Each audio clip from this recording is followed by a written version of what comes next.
नहीं साहब, मैंने देखा था यहाँ कोई था, मैंने अपनी आंखों से देखा था साहब। मंजू, मैं भी अपनी आंखों से देख रहा हूँ, मुझे तो कुछ दिखाई नहीं दे रहा। नहीं साहब, एक छोटा सा बच्चा था यहाँ पे। बच्चा? मंजू, तुम्हें पता है कि इस घर में मैं अकेला रहता हूँ? नहीं साहब, मैं झूठ नहीं बोल रही हूँ, सच्ची यहाँ बच्चा था। अच्छा, कहीं पीछे का दरवाजा खुला तो नहीं रह गया?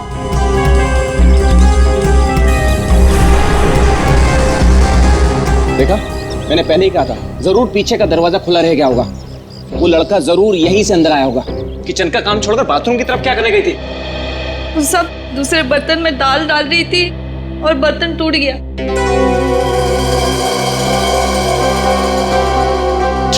बर्तन टूट गया? इस महीने तुमने चौथी बार बर्तन तोड़ा है। सब जानबूझ के नहीं किया, वो गलती से टूट गया। गलती से टूट गया? इस बर्तन का पैसा तुम्हारी पगार में से काटूंगा, तब पता चलेगा गलती कैसे होती है। ठीक है, तुम जाओ अब। पर साहब वो मैं देख लूंगा। जाओ।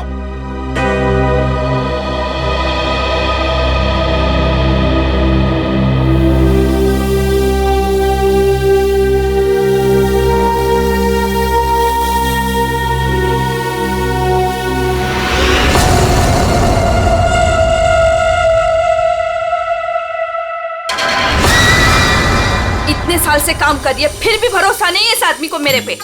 अरे बर्तन ही टूटा था ना, पगार काटने की काय जरूरत थी इसको? स्वतःला काय समजतो माहित नाही, खडूस कहीं का। काय झालं? अगं ए मंजू, काय झालं? अगं काय नाही ग, वो मेरा साहब है ना, जब देखो kit kit kit kit kit kit करता रहता है। आता काय झालं? अगं काय नाही ग, वो उसका बर्तन काय म्हणतात त्याला, बाउल, वो बाउल मेरे हाथ से टूटा। वो इसने बोला कि मेरे पगार में से पैसा काटेगा। अगं भाई तू बघ आता गौरी, मी त्याला ना सोडणार नहीं। कैसे है ना उसका पोल पट्टी निकालती हूँ बाहर, तू देख। पोल पट्टी? मतलब क्या जानती है रे? अरे वो घर में अकेला नहीं रहता, उसके घर में और कोई भी है। क्या बोल रही है तू? मैंने उसके घर पे एक छोटा बच्चा देखा। बच्चा? और नहीं तो क्या, वो तो अकेला रहता है ना। उस घर में है ना, मेरे को बहुत डर लगता है। अजीब अजीब सी आवाजें आती है वहाँ पे। मेरे को तो लगता है इस घर में जरूर कुछ चल रहा है। हमको है ना उसके बारे में पता करना होगा, और उस बच्चे के बारे में भी। क्या? ठीक है, चल अभी पूछते हैं उसको। चल चल। अगर थाम की घुटे चल लिए, जब भी देखो घोड़े पे सवार रहती है। फिर नहीं तो क्या? अरे साहब घर में रहेंगे ना अभी। अरे तो कल जाते हैं। नहीं नहीं, कल नहीं, कल मेरे को ना बहुत इम्पोर्टेंट काम है। एक काम करते हैं, हम लोग परसों जाते हैं। परसों में आते हैं ना तो सब मिलते हैं और उधर जाते हैं और उस बच्चे के बारे में खोजते हैं। ठीक है? ठीक है, परसों फिक्स है। उसको जाके पूछते चल। हाँ चल गा, चल ठीक है, चल चलो।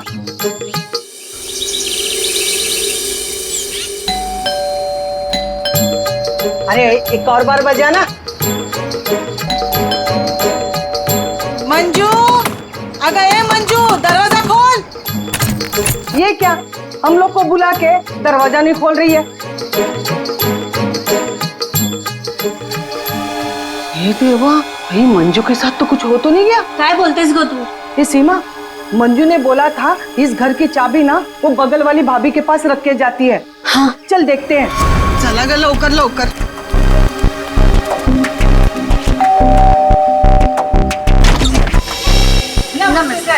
नमस्ते। साहब, वो मंजू विशाल साहब के घर की चाबी रख के गई है ना? मुझे तो पता नहीं, रुको पूछता हूँ। शोना, ए शोना। शोना, क्या हुआ डार्लिंग? शोना, ये सब पूछ रहे हैं मंजू आई है क्या? वो आई थी क्या? नहीं आए। तुमने इनको बताया नहीं? नहीं आई। भाभी जी, तुम झूठ बोल रही है। झूठ? मैंने देखा था वो इधर आई है। मैं और झूठ? अगर भाभी जी, मंजू ने आज हम सबको विशाल साहब के यहाँ बुलाया था, लेकिन वो दरवाजा ही नहीं खोल रही है। हम लोग को चिंता हो रही है। तो उसने छुट्टी ले ली होगी। ओ भाभी, मंजू कभी छुट्टी नहीं लेती थी। मैंने खुद देखा था वो इधर आई है। देखो वो बात सब छोड़ दो, विशाल साहब के घर की चाबी दे दो मेरे को। हाँ दे दो दे दो। लेकिन मैं तुम्हें चाबी नहीं दूंगी, मैं तुम्हारे साथ चलूंगी।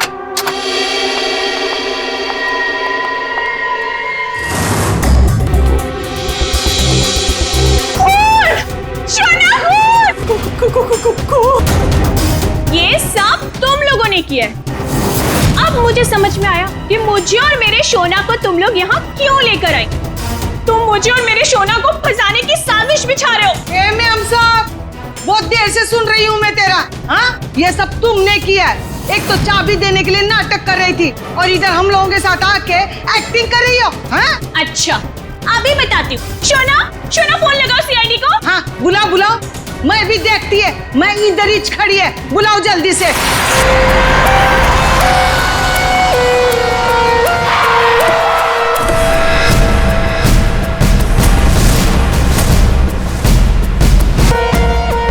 आपको देख करके लगता है बहुत जोर से वार किया है।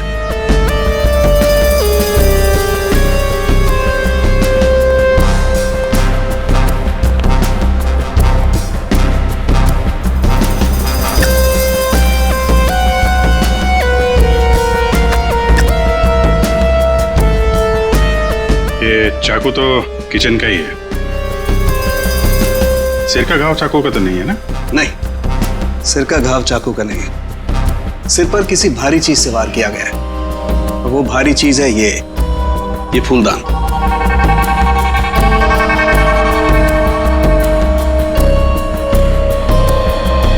सर, हमारे बहुत अच्छे पड़ोसी थे ये। देखिए, हम पर कितना भरोसा करते थे। सारे घर की चाबी मुझे ही दे रखी थी, है ना शोना? हाँ शोना। अच्छा, जबरदस्त हाथापाई हुई है। लगता है खूनी ने पहले फूलदान मारा इसके सिर पे, जब ये गिर गया तो सीने पे चाकू मार दिया। हाँ मैडम, बच्चा उसे ही तो ढूंढने के लिए आए थे हम लोग यहाँ पे। देखिए, हमने पूरा घर चेक किया है, हमें कोई नहीं मिला है। घर का सामान देखकर तो नहीं लगता कि यहाँ कोई बच्चा रहता होगा। ऐसे कैसे हो सकता है मैडम? मंजू ने अपनी आंखों से इस घर में बच्चों को देखा था। हाँ, ये जो खून से सने चप्पल के निशान है, पूरी कोई लड़की लगती है।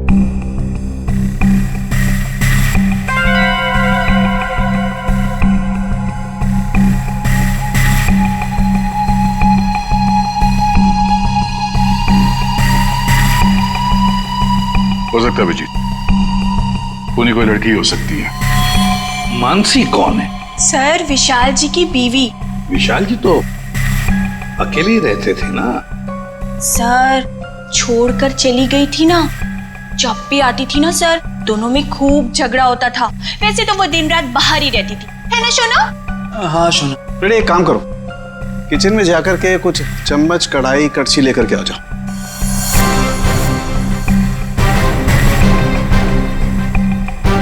भाभी जी, जरा एक गिलास पानी मिलेगा? जी। नहीं नहीं, यहाँ से नहीं, ये तो क्राइम सीन है ना, अपने घर से ले आएंगे प्लीज।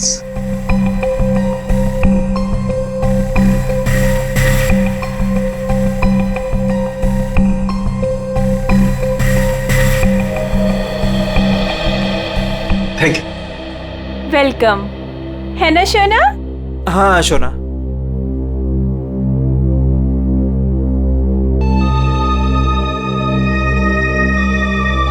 फिर से चोरी, सुधरेगा नहीं तू। भाई साहब, चोरी नहीं कर रहा हूँ, आपका काम आसान कर रहा हूँ, सबूत इकट्ठे कर रहा हूँ। अरे मालूम है यार, तेरा दिमाग काम करने लगा है। क्या क्या? अभी थोड़ी कर रहा है, हमेशा से करता है। अरे हाँ हाँ पता है। सर, हाँ। सर, वो तीनों बाइयां एक ही बात कह रही हैं कि इस घर में एक बच्चा था जिसे मंजू ने देखा था। और सर, मंजू गायब है। विशाल के घर से हम लोग जो ये बर्तन लेकर के आए थे, इन बर्तनों पर लगे हुए उंगलियों के निशान इस चाकू पर लगे हुए उंगलियों के निशान से मैच होते हैं, जिससे विशाल का खून हुआ। बॉस, विशाल के घर की किचन में सिर्फ मंजू का ही आना जाना था। मतलब खून मंजू ने किया है? बिल्कुल, खून मंजू ने किया, लेकिन मंजू के साथ एक और आदमी भी था। कौन कौन था? आइए आइए।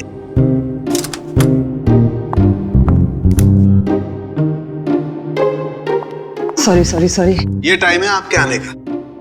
वो सर एक्चुअली बाहर है ना। अरे बाहर बारिश बहुत है सर, ऑटो टैक्सी आसानी से मिलती नहीं है। ऐसे में बेचारी तारिका जी इतनी मुसीबत से यहाँ पर आई हैं और आप उन्हें डांट रहे हैं। ओह अच्छा अच्छा, तो आपको तारिका जी से इतनी हमदर्दी है तो आप एक काम कीजिए, तारिका को लाने ले जाने की जिम्मेदारी ले लीजिए ना। आप कह दें तो कर देंगे ये भी। कब हो सकते? छे, शक्ल देखो इनकी। क्या सारुण के मंजू के साथ जो आदमी था उसके बारे में बता। मंजू के साथ जो दूसरा आदमी खून में शामिल था, उस आदमी का रंग गोरा होगा, मतलब उसकी स्किन फेयर होगी। डॉक्टर साहब, आपको ये कैसे पता चला कि वो आदमी गोरा था या काला था? विशाल की उंगलियों के नाखूनों में मुझे चमड़ी का टुकड़ा मिला है। उस चमड़ी के टुकड़े का रंग साफ। जब विशाल ने उस आदमी को खरोंचा होगा तो चमड़ी का टुकड़ा उसके नाखूनों में आया होगा। इसका मतलब खूनी का रंग साफ। सारुण के खून कितने बजे हुआ होगा? रात को लगभग 10 बजे। रात को 10 बजे के आसपास। तो फिर खून होने के बाद मंजू और वो आदमी गए कैसे होंगे?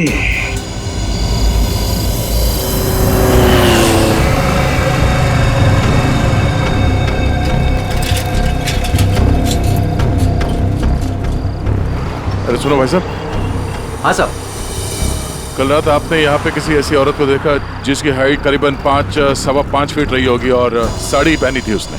रात 10-10:15 बजे की बात है। उसके साथ में एक बच्चा भी था। औरत बच्चा, हाँ याद आया साहब। एक औरत को मैंने छोड़ा तो था, वो इस गली से बाहर आई थी और मेरे ही ऑटो में बैठी थी, लेकिन तब बच्चा नहीं था उसके पास।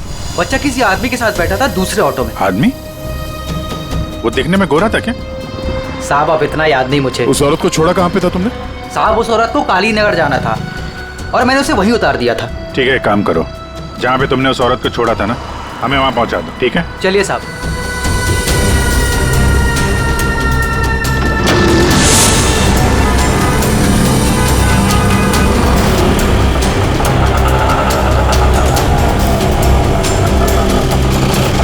साहब यहीं पे छोड़ा था मैंने उसको और वो यहीं से आगे गई थी।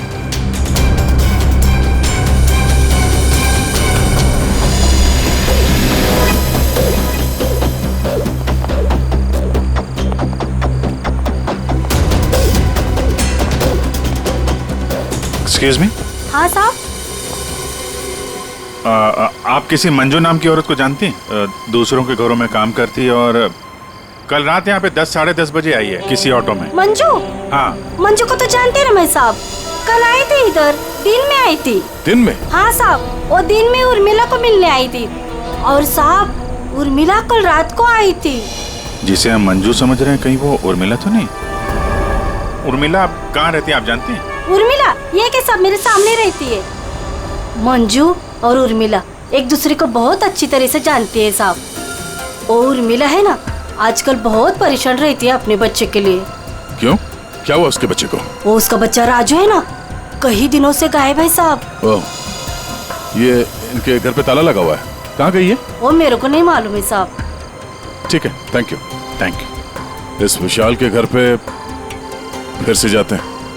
ठीक है, आप रेडी? तुमको और श्रेया को जरा काली नगर आना होगा अभी।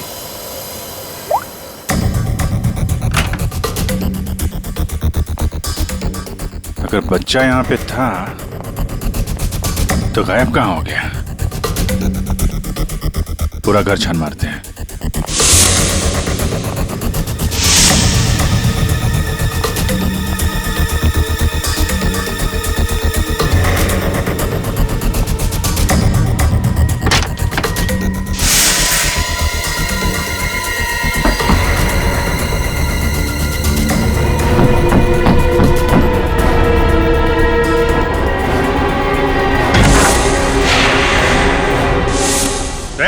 पूर्वी,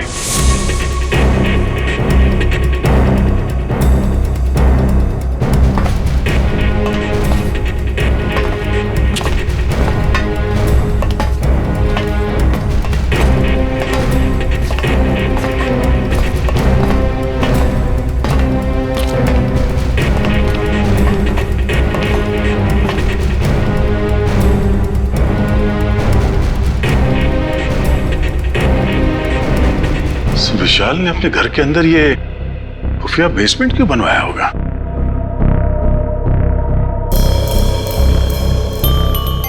सर ये देखिए, यहाँ पर तो बच्चों के खिलौने और कपड़े भी हैं।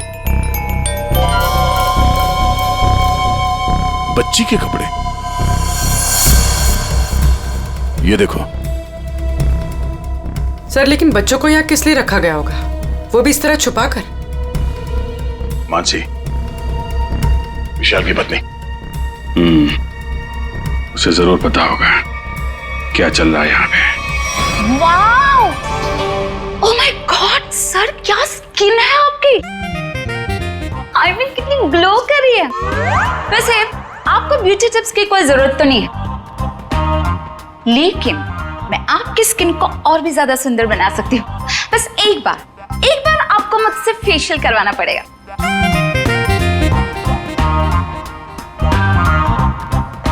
आप कौन है? मैं मानसी ब्यूटिशियन, विशाल की वाइफ। अच्छा, आप लोगों ने तो मुझे कॉल करके बुलाया था। देखिए, आप ये ब्यूटी टिप्स बाद में दीजिएगा। You know what? मैं आपको 1 हफ्ते में गोरा बना सकती हूँ।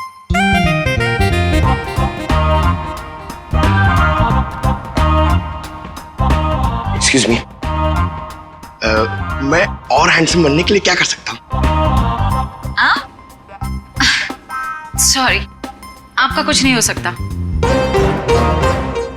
हमने आपको यहाँ पे ब्यूटी टिप्स देने के लिए नहीं बुलाया। आपके पति विशाल अपने घर के बेसमेंट में बच्चों को क्यों रखते थे? हाँ? What? कौन सा बेसमेंट? कौन सा बच्चा? आप और विशाल जिस घर में रहते थे, वहां पे हमें एक सीक्रेट बेसमेंट मिला है, जहाँ पे वो बच्चों को छुपा के रखता था। Really? लेकिन सर, उस घर में मैंने आज तक किसी कोई बेसमेंट को नहीं देखा। कि बच्चों के बारे में तो मैं पहली बार सुन रही। रहा सवाल विशाल का, तो वो तो 1 नंबर का घटिया इंसान है। घटिया? So you know what? विशाल बहुत पैसे कमाता था, लेकिन मेरे से और किसी को भी नहीं पता कि वो इतने सारे पैसे कहां से लाता था। कहां से लाता था? सर पता है, विशाल ना होटल्स एंड रेस्टोरेंट्स में घूमता था, वो भी अलग अलग लड़कियों के साथ, और ढेर सारा पैसा लाता था। छी। अच्छा, और इसी वजह से मैं उसे डिवोर्स देना चाहती थी, और सबूत इकट्ठा करने के लिए मैं उसके पीछे पीछे भी घूमती थी। इस बात का कोई सबूत है आपके पास? सबूत है ना?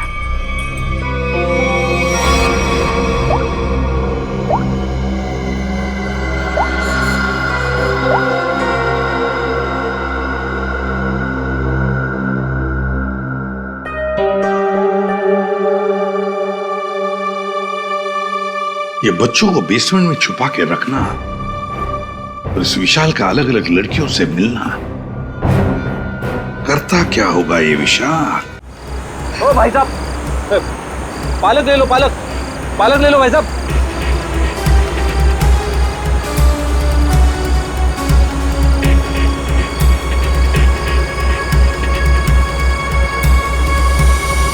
बहुत रात हो गई श्रेया, मुझे तो नींद आ रही है। ठीक है सर, थोड़ी देर आराम कर लेते हैं।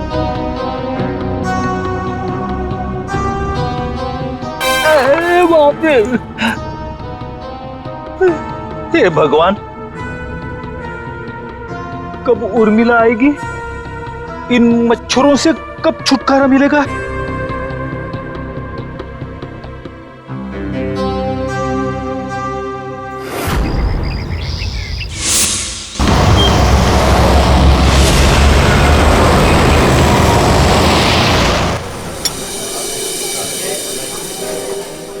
एक्सक्यूज मी, सुनो जरा। जी साहब। ये फोटो देखो, इस औरत को पहचानते हो? हाँ साहब, ये लड़की अक्सर यहाँ आती रहती है। आज आई है? आज सर वो देखो आ रही है।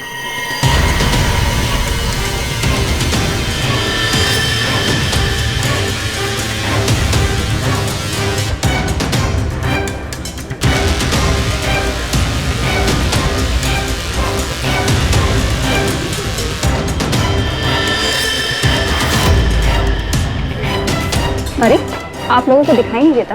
मैं यहाँ पर पहले से बैठी हूँ। देखिए, यहाँ पर काफी जगह है, आप कहीं वहाँ जाके बैठ जाइए। हम लोग बिल्कुल सही जगह बैठे हैं। चुपचाप बैठी रहे, वरना क्या? CID।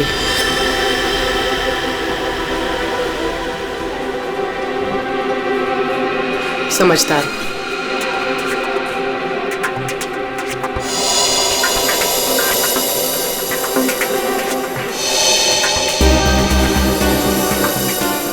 हाँ सर, मैं विशाल के लिए काम करती थी।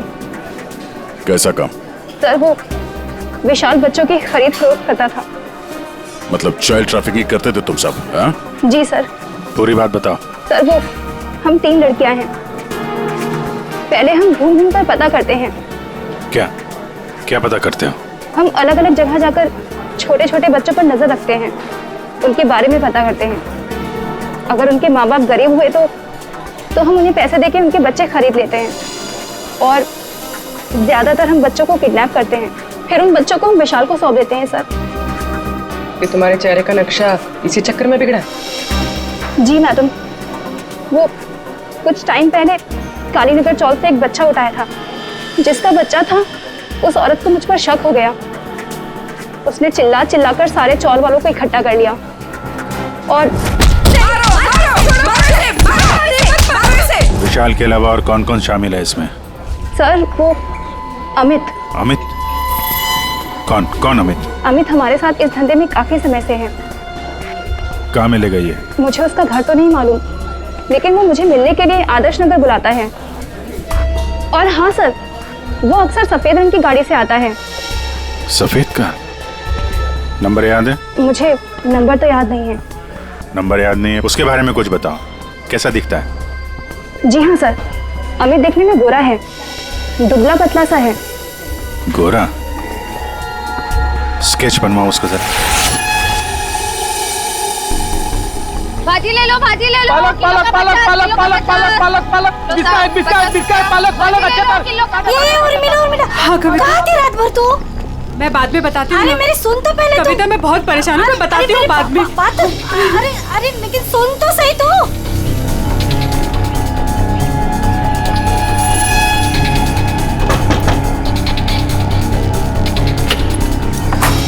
उर्मिला जी। जी, आप लोग कौन? हम लोग सीआईडी से हैं। क्या हुआ साहब? आप ये बताइए, ये मंजू आपसे क्यों मिलने आई थी? साहब वो मेरे बेटे राजू के बारे में बताने आई थी साहब। क्या हुआ? मैंने तुम्हारे बेटे राजू को देखा है। मंजू विशाल के यहाँ काम करती थी। उसने जब राजू की हालत के बारे में बताया तो मैं विशाल के घर अपने बेटे को लेने चली गई साहब। आपका बेटा कैसे किडनैप हुआ था? किडनैप? नहीं साहब, वो किडनैप नहीं हुआ था साहब। कोई संस्था वाली आई थी, उन्होंने कहा कि मेरे बेटे को अच्छे स्कूल में पढ़वाएंगे। मेरी हिम्मत मारी गई थी जो उनकी बातों में आ गई, और खुद अपने राजू को उन्हें दे दिया साहब। और इस काम के लिए साहब उन्होंने कुछ पैसे भी दिए थे।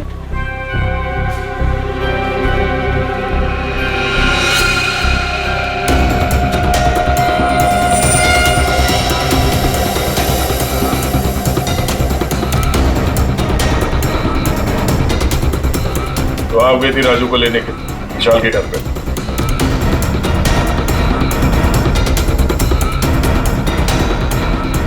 हाँ सर। और वहां जाके तुमने विशाल का खून कर दिया। साहब मुझे नहीं पता था, मुझे नहीं पता था वो मर जाएगा, मुझे नहीं पता था। तब बताओ क्या हुआ था वहां पर? साहब मैं अपने राजू को लिया और जैसे इस घर से निकलने लगी तभी विशाल वहां आ गया।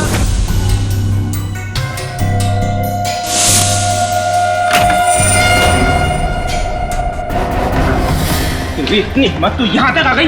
हाँ, मैं अपने बच्चे को इस नर्क से निकालने आई हूँ और मैं इसे निकाल के रहूंगी। मुझे कोई नहीं रोक सकता, कोई भी नहीं। तो तुमने विशाल को नहीं मारा?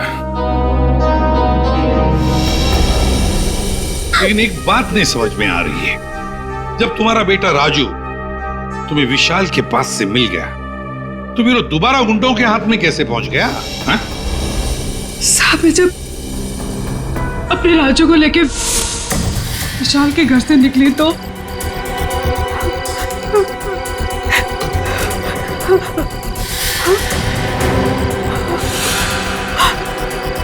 क्यों? किधर चली? हाँ?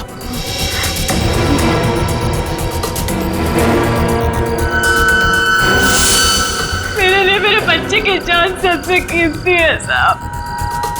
मैं क्या करती, मेरे राजू को ले गए साहब, ले गए। देखिए, आप हौसला मत हारिए, हम आपके राजू को जल्दी ले आएंगे। इस आदमी को पहचानते हो? अमित नाम है इसका। No help, no help. मैं अपने पैर पे खड़ा हो सकता हूँ साहब। आप एक काम करो, यहाँ सामने में एक बंगला है, वहाँ जाके पता लगाओ, वो सब बता देंगे। आप ठीक है, ठीक है। बैठ जाओ, ये लो।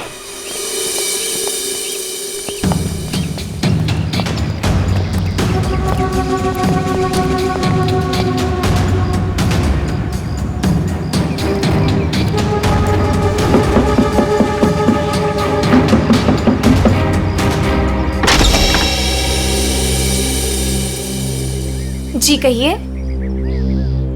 अमित है घर पे? जी नहीं, वो तो नहीं है। कहाँ गया? पता नहीं। आप? मैं उनकी पत्नी हूँ। और आप लोग? हम लोग सीआईडी से हैं। हमें आपके घर की तलाशी लेनी। अरे नहीं, आप लोग ऐसे नहीं कर सकते। अगर उन्होंने मुझे पराये मर्दों के साथ बात करते देखा ना तो बहुत डांटेंगे। मैडम, हमें अपना काम करने दीजिए, आप साइड में हो जाइए।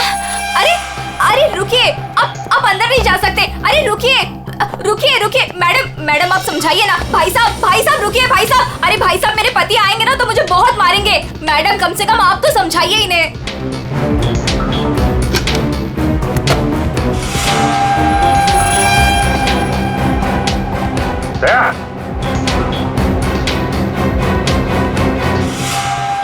ये औरतों की विग, पेंसिल हिल वाली सैंडल है, ये इतने मॉडर्न कपड़े। ये अमित की बीवी तो इतने बड़ा घूंघट वाली है, ये पहनती होगी क्या ये सब? ये विग, ये मॉडर्न कपड़े, ये सब किसके? जी वो तो मैं कभी कभी उनके लिए बस। क्यों, क्या हुआ? आप जरा अपना घूंघट हटाएंगे? हे भगवान, आप कैसी बातें कर रहे हैं? मैं पराये मर्दों के सामने अपना घूंघट नहीं उठा सकती। मैं तो औरत हूँ, मुझे दिखा दीजिए अपना चेहरा। नहीं। अरे नहीं।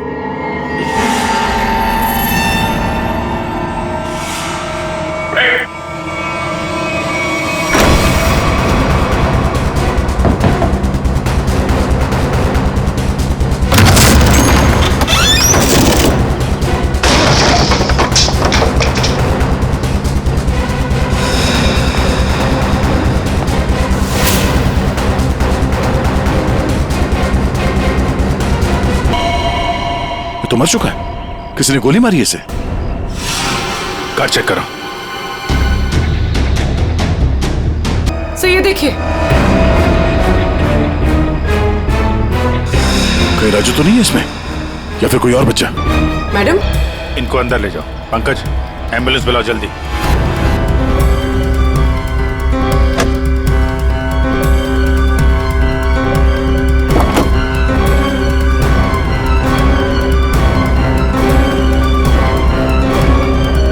अभिजीत।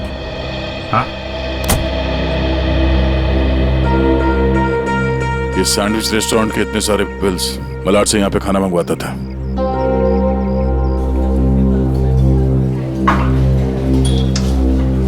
अरे वो manager, thank you. Excuse me sir, sir यहाँ पे कोई काम मिलेगा सर? सर मुझे इंटर्नशिप करना है सर। सर मैं फ्री में काम करूंगा सर, मैंने होटल मैनेजमेंट का कोर्स भी किया हुआ है सर। यहाँ पे डिलीवरी बॉय बना दीजिए sir, please sir, I request you sir. इतनी पढ़ाई करके डिलीवरी बॉय का काम करोगे तुम? ठीक है, थैंक यू सर।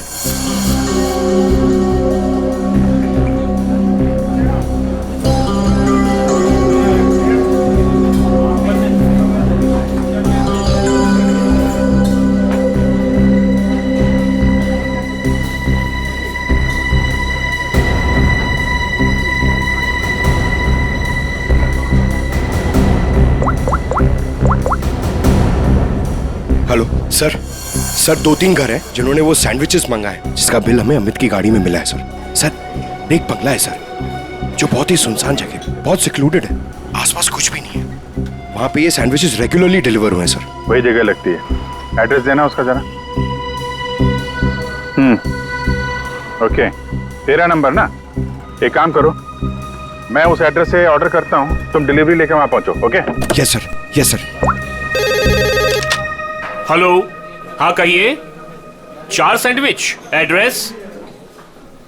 हाँ, आ जाएगा, जल्दी भेज रहा हूँ। हाँ सुनो बेटा, सर मैं जाता हूँ सर, फ्री में डिलीवरी। हाँ जाओ, लेकिन डिलीवरी जल्दी करना। yes. हाँ जाओ।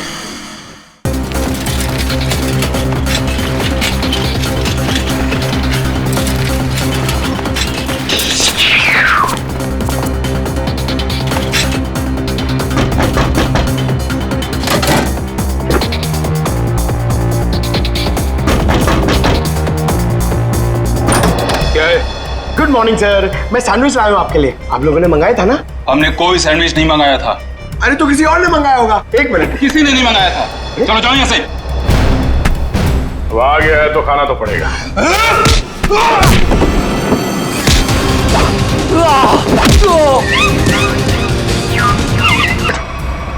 बैठो बैठो, कुछ नहीं हुआ, कुछ नहीं हुआ, सब ठीक है, घबराओ नहीं। कौन है सबके पीछे?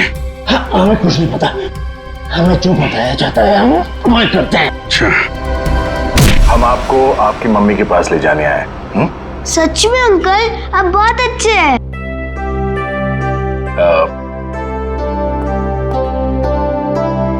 अच्छा बेटा, आपसे एक बात पूछनी।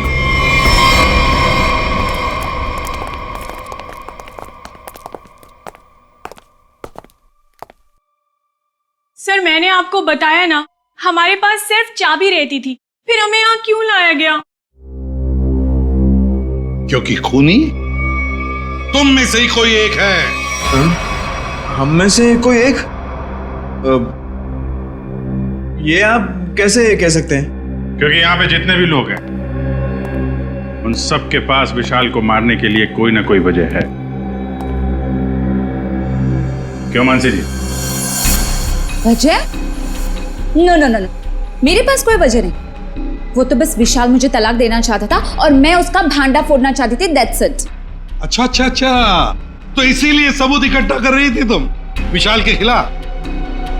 उसका पैसा ऐंठना चाहती थी ना तुम, और जब पैसा नहीं मिला तो खून कर दिया उसका। What? खून? नो नो नो नो, मैंने उसका कोई खून नहीं किया। ये सब झूठ है, ये सब गलत है। उर्मिला जी,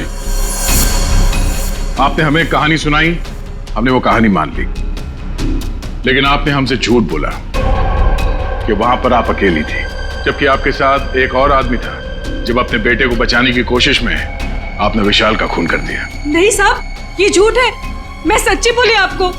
साहब मुझे नहीं पता विशाल का खून किसने किया है, मैं बस वहां अपने बच्चे को बचाने गई थी साहब, बस। और मंजू, तुम तो विशाल से नफरत करती थी। तुम्हारा पेमेंट जो काटा था उसने, इसलिए उसके घर की डुप्लीकेट चाबी बनाकर खून कर दिया उसका। नहीं मैडम, आईची शपथ, मैंने नहीं मारा विशाल साहब को। वो चाबी तो मैंने उर्मिला को देने के लिए बनाई थी। अच्छा तो चलो, सबने तो अपनी अपनी सफाई दे दी, अब बच्ची आप। भाभी जी, आपका क्या कहना है? हा? वैसे आप भी विशाल जी के बारे में इतना सब कुछ जानते हैं कि उनकी बीवी वो भी नहीं जानती है ना? तो क्या, जरा बताइए ना हमें, क्या क्या रिश्ता था आपका और विशाल जी का? सर आप कहना क्या चाहते हैं? मैंने आपको बताया ना सर, विशाल जी हमारे बहुत अच्छे पड़ोसी थे। सर मैं गीता पर हाथ रखकर कसम खा सकती हूँ कि मैंने कुछ नहीं किया। शोना, बोलो ना। हाँ शोना जी बोलिए। आप तो एकदम चुप हो गए हैं, कुछ बोलिए। हाँ बोलता हूँ ना, ये ठीक कह रही है शोना, हम लोग तो सिर्फ अच्छे पड़ोसी थे। अच्छे पड़ोसी थे तुम लोग? तो फिर बताइए ललित जी, कौन खून कर सकता है इनमें से?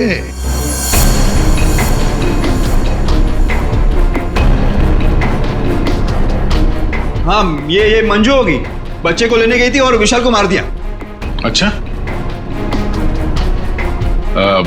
लेकिन हमें ऐसा नहीं लगता। विशाल का खून किया नहीं है, करवाया गया है। मालूम है किसने करवाया? क्या पूछना है अंकल? ये बताओ कि जब आप विशाल के घर पर थे तभी वहां पर आपने किसी और को देखा उसके साथ? हाँ। आप पहचानते हो उसे? हाँ।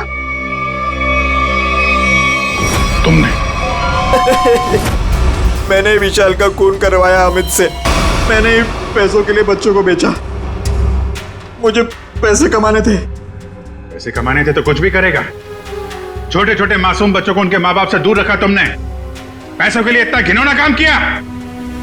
और जब मंजू ने राजू को पहचान लिया तो तुमने मंजू को भी मारने की कोशिश की ताकि वो तुम्हारे बारे में किसी को ना बताए। कानून तुम्हें कड़ी से कड़ी सजा देगा। अब जेल की सलाखों के पीछे सड़ते बैठना, तब तक फांसी का ऑर्डर तो आ ही जाएगा।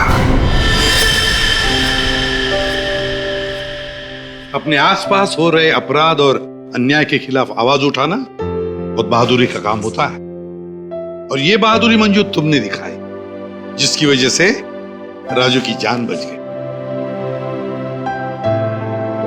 माँ, मैं भी एक दिन दया अंकल जैसा बनूंगा और सबकी मदद करूंगा।